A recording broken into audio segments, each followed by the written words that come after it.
की जय जय जय। राधा रानी की जय, महारानी की जय। राधा रानी की जय, महारानी की जय। एक बार एक व्यक्ति ने कथा में प्रश्न किया, महाराज जी आप कथा में आप हो चाहे कोई भी वक्ता हो, वो राधा रानी का कीर्तन विशेष रूप से क्यों कराते हैं? ठाकुर जी की कथा, ठाकुर जी के भक्तों की कथा, ठाकुर जी का कीर्तन होना चाहिए, भक्तों का कीर्तन होना चाहिए। बोले हमको भी आनंद आता है श्री जी कीर्तन, पर श्री जी का कीर्तन क्यों इतने विशेष रूप से होता है कथा में? और फिर एक और बात प्रसिद्ध है, सामान्य कीर्तन चल रहा हो, सब गा रहे होंगे, लेकिन जैसे ही किशोरी जी का नाम आता है सब झूमने लगेंगे, सब करताल बजाएंगे, सब बोलेंगे भाव से।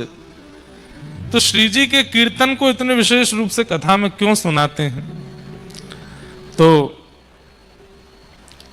इसका उत्तर ऐसे है, एक शास्त्र में एक श्लोक है कि जब व्यक्ति रा शब्द का उच्चारण करता है ना, तुरंत ठाकुर जी जहां होते हैं उनको जैसे सुनाई देता किसी ने रा कहा है, तुरंत दौड़ करके उसके सामने आ जाते हैं। क्यों? अब धा बोलेगा, अब राधा बोलेगा। तो कथा में वैसे तो ठाकुर जी विराजमान हैं ही, लेकिन इतना भार है संसार का, सृष्टि का, कभी कहीं चले जाते होंगे बीच में कथा से, नेक डोलिया में, द्वारिका देखिया में, जगन्नाथपुरी चक्कर लगाया में, क्या चल रहा है देख के आमे थोड़ा। लेकिन जैसे ही कथा में व्यास जी गाते हैं राधा रानी की जय, सोई ठाकुर जी महारानी की जय बोलने से पहले ठाकुर जी आ जाते हैं।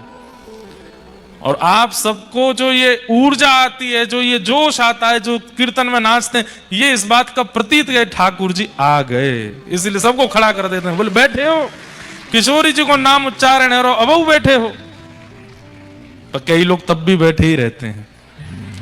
ठाकुर जी कहें कोई बात ना, कछुन ने बैठे ही रहने दो।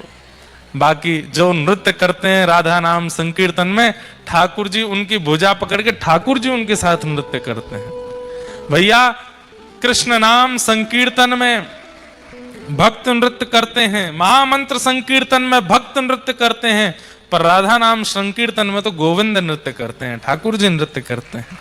इसलिए बीच बीच में कथा में कोई संकीर्तन कीर्तन हो ना हो, राधा नाम ध्वनि होती है और होनी चाहिए।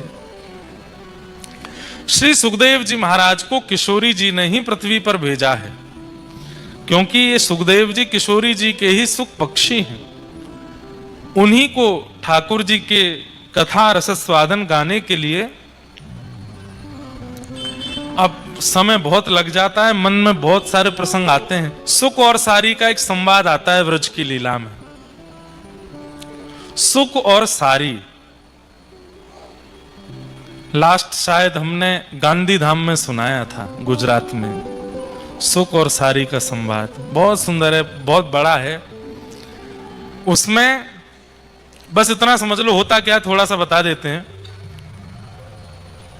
सुख और सारी किशोरी जी की सभा में ये बैठते हैं। सुख जो है वो ठाकुर जी का पक्ष लेते हैं, सारी जो है वो किशोरी जी का पक्ष लेती हैं। सारी का काम क्या है कि किशोरी जी बड़ी हैं ये बताना, और सुख का काम क्या है कि उसमें कटाक्ष करके ठाकुर जी को बड़ा बताना। फिर ठाकुर जी को जिस बात से सुख ने बड़ा बताया उसको कटाक्ष करके सारी फिर किशोरी जी को बड़ा बताती। बहुत सुंदर चर्चा है, बहुत मधुर लीला है सुख और सारी की। उन्हीं में से एक सुख भा गया किशोरी जी को, वही सुख किशोरी जी ने कालांतर में श्री सुखदेव जी के रूप में भेजे हैं पृथ्वी पर। जाओ जाकर के हरि गुणानुवाद गा के आओ। वही सुखाचार्य जी महाराज पधारे परीक्षित को कथा सुनाने के लिए।